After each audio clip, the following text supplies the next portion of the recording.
നമസ്കാരം. മലയാളി വാർത്തയിലേക്ക് സ്വാഗതം. ബഹളമുണ്ടാക്കിയ സച്ചിൻ ദേവ് MLA നിയമസഭയിൽ പരിഹസിച്ച് പ്രതിപക്ഷ നേതാവ് VD സതീശൻ. അടിയന്തര പ്രമേയ നോട്ടീസിൽ പ്രതിപക്ഷ നേതാവ് പ്രസംഗിക്കുന്നതിനിടെ കണ്ണൂരിലെ ബോംബ് നിർമ്മാണത്തെക്കുറിച്ച് പറഞ്ഞപ്പോഴാണ് സച്ചിൻ ദേവ് ബഹളമുണ്ടാക്കിയത്.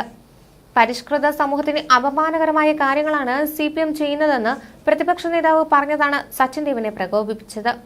ഇതോടെ സച്ചിനും തിരുവനന്തപുരം മേയറും ഭാര്യയുമായ ആര്യയും KSRTC ബസ് നടുറോഡിൽ തടഞ്ഞത് പ്രതിപക്ഷ നേതാവ് പരാമർശിച്ചു. ഞാൻ ട്രാൻസ്പോർട്ട് ഡ്രൈവറെ റോഡിൽ വിരട്ടിയ കാര്യമല്ല പറഞ്ഞത്, ബോംബ് നിർമ്മാണത്തിന്റെ കാര്യമാണ്. സർക്കാർ ക്രിമിനലുകളെ പ്രോത്സാഹിപ്പിക്കുന്നു.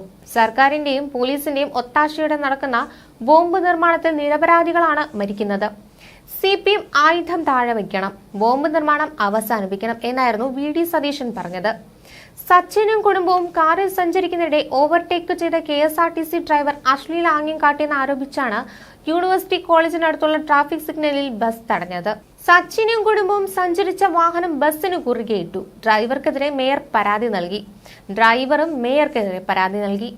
KSRTC ബസ് ഡ്രൈവർ യദുവുമായുള്ള തർക്കത്തിൽ 1.5 മാസം കഴിഞ്ഞിട്ടും അന്വേഷണം തുടങ്ങിയിട്ടില്ല എന്ന് യദു ആരോപിച്ചിരുന്നു.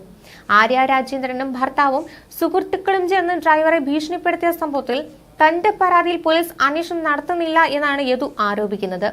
കന്റോൺമെന്റ് പോലീസ് സ്റ്റേഷനിൽ നൽകിയ പരാതിയെക്കുറിച്ച് യദു തിരക്കിച്ചെന്നപ്പോഴായിരുന്നു അന്വേഷണം ആരംഭിച്ചിട്ടില്ല എന്ന കാര്യം അറിയുന്നത്. തനിക്കെതിരെ അന്വേഷണം നടത്തുന്നത് നിയമപരമായി നേരിടുമെന്നാണ് യദു പറയുന്നത്. കേസ് അന്വേഷണത്തിന്റെ വിവരങ്ങൾ തിരക്കിയെത്തിയ തന്നെ പോലീസ് വീണ്ടും മാനസികമായി തളർത്തി. മേയർക്കെതിരെ കോടതിയിൽ ഹർജി നൽകിയതിനെ cantonment police station circle inspector ചോദ്യം ചെയ്തു. തന്റെ പരാതിക്കെതിരെയുള്ള അന്വേഷണം നിർജീവമാണെന്നും KSRTC ഡ്രൈവർ പറയുന്നു. പരാതി നൽകിയ തനിക്കെതിരെ അന്വേഷണം നടത്തുന്നത് നിയമപരമായി നേരിടുമെന്നും യദു പ്രതികരിച്ചിരുന്നു. ഏപ്രിൽ 27-നാണ് തിരുവനന്തപുരം മേയർ ആര്യ രാജേന്ദ്രൻ, ഭർത്താവും MLAയുമായ സച്ചിൻ ദേവ് എന്നിവരും KSRTC ബസ് ഡ്രൈവർ യദുവുമായി തർക്കമുണ്ടാകുന്നത്. സംഭവ ദിവസം രാത്രി തന്നെ മേയർ നൽകിയ പരാതിയിൽ ഡ്രൈവറെ അറസ്റ്റ് ചെയ്ത് വിട്ടയച്ചിരുന്നു. ഇതിന് പിന്നാലെ കമ്മീഷണർക്ക് യദു പരാതി നൽകിയെങ്കിലും പോലീസ് നടപടി എടുത്തിരുന്നില്ല. ഇതോടെ ഡ്രൈവർ കോടതിയെ സമീപിച്ചു. ജില്ലാ കോടതിയിൽ അഭിഭാഷകൻ നൽകിയ പരാതിയുടെ അടിസ്ഥാനത്തിൽ പോലീസ് മേയർ ഉൾപ്പെടെ ഉള്ളവർക്കെതിരെ കേസ് എടുത്തിരുന്നു. കോടതി നിർദ്ദേശപ്രകാരം കേസ് എടുക്കേണ്ടി വന്നതിന്റെ ദേഷ്യമാണ് അന്വേഷണ ഉദ്യോഗസ്ഥർക്കെന്നും ബസ് തടഞ്ഞ സംഭവവുമായി ബന്ധപ്പെട്ട് ഇരട്ട നീതിയാണ് നടക്കുന്നതെന്നും യദു ചൂണ്ടിക്കാണിക്കുന്നു. എന്നാൽ യദുവിന്റെ പരാതിയിൽ എടുത്ത കേസിൽ യാത്രക്കാരുടെ മൊഴി ഉൾപ്പെടെ രേഖപ്പെടുത്തിയെന്നും മേയറുടെയും MLAയുടെയും മൊഴി നേരത്തെ രേഖപ്പെടുത്തിയിട്ടുണ്ടെന്നുമാണ് പോലീസിന്റെ വിശദീകരണം.